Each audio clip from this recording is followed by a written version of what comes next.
তো ফাইনালি আমরা আমাদের গাড়ি পেয়ে গেছি। আর ড্রাইভারটাও সত্যি কথা বলতে আমাদের জন্য অনেকটাই হ্যাপা হতে হয়েছে, যেহেতু সে একদিন আগে থেকেই চলে এসেছিল, অনেকটা দূর যেহেতু ছিল তার কারণে। আর সকালবেলাতেই তো ড্রপ করার কথা ছিল, বাস লেটের জন্য তাকেও অনেকটা টাইম হ্যারাস হতে হয়েছে। যাই হোক, ড্রাইভারটা আমাদের খুবই ভালো। তো দেখো বাইরের দৃশ্যটা শুধু একটু একটু করে যতটা এগোচ্ছি, মানে আলাদাই একটা মজা লাগছে। এই যে এতক্ষণ পরে এবার পাহাড় দেখতে পাচ্ছি একটু একটু। আর পুরো তো ট্যুরিস্টে একদম রাস্তা পুরো জ্যাম হয়ে আছে ভর্তি। বাসেও যেমন জ্যাম পেয়েছি, গাড়িতেও ঠিক তেমনই প্রচুর প্রচুর ট্যুরিস্ট যাচ্ছে। আর কেনই বা যাবে না, কলকাতাতে এত গরম টেকাই তো যাচ্ছে না, যার কারণে সবাই একটু বাইরের দিকে যেতে চাইছে। কলকাতা থেকে বেরিয়ে একটু বাইরে শান্ত নিরিবিলি জায়গা, সুন্দর পরিবেশ আর ঠান্ডা হাওয়া, এটাই ছাড়া আর কি চাই এই গরমের মধ্যে। তো রাস্তাটা জাস্ট দেখো, ওয়াও! দুই সাইডে জঙ্গল, আর জঙ্গলের শেষে মাথায় পুরো গাছের মাথা দিয়ে পুরো পাহাড়। আমি জানি না তোমাদের কার কার কতটা ভালো লাগছে পাহাড় দেখতে বা ভালো লাগে, বাট আমার তো দারুণ লাগছিল সত্যি কথা বলতে।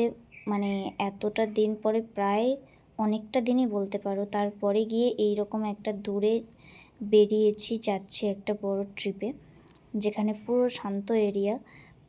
মাঝে মাঝে কিছু জায়গায় তো ফোনে নেটওয়ার্কও থাকছে না, তারপরেও খুবই সুন্দর লাগছে দেখে। আর যতটা এগোচ্ছি ততটাই আস্তে আস্তে মানে গরমটা কেটে ঠান্ডা হাওয়াটা যখন গায়ে বইছে, মানে পুরো শান্তি লাগছে একদম, যেটা সত্যি কথা। তো দেখতেই পাচ্ছ পাহাড়ের রাস্তাগুলো কি সুন্দর। আমার যদিও ফার্স্ট টাইম এই পাহাড়ি এলাকাতে আসা, এর আগে আমি পাহাড় বলতে শুধুমাত্র এক প্রকার বলতে পারো আন্দামান ছাড়া আর কোথাওই আমি সেরকম পাহাড় দেখতে যাইনি বা যাওয়া হয়নি। সেই কারণে এটা আমার জন্য ফার্স্ট, তাও আবার ওয়েস্ট বেঙ্গলের মধ্যে থেকেই।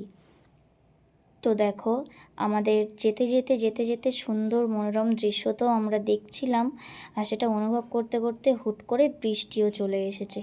এখানে কখন বৃষ্টি হয় কখন রোদ হয় বোঝা বড় মুশকিল। তো তার কারণে দেখো রাস্তাটা অনেকটাই কিন্তু পিচ্ছিল হয়ে গেছে। আর সৌন্দর্য মানে সুন্দর পরিবেশের সাথে সাথে আমার কিন্তু ভয়ও করছিল, যেহেতু আমি বললামই যে আমি ফার্স্ট টাইম পাহাড়ি রাস্তায়। তো দেখো বৃষ্টিটা কিন্তু খুব জোরেই চলে এসছে, আর আমার বেশ ভালো লাগছিল, যার কারণে একটু কাঁচটা লাভিয়ে বৃষ্টির ছোঁয়াটা নিলাম হাতে। তো দেখো এতটাই জোরে বৃষ্টি হচ্ছিল, আমাদের ভয়ও লাগছিল। আর অনেকটাই দেরি হয়ে গেছে, যেহেতু আমরা বাসে কোনো খাওয়া দাওয়া করিনি আজকের গোটা দিনটা, তার কারণে দুপুরের খাওয়াটাই বিকালের মানে সন্ধ্যার দিকেই একদম খেয়ে নেব, যার কারণে একটা হোটেলে দাঁড়িয়েছি।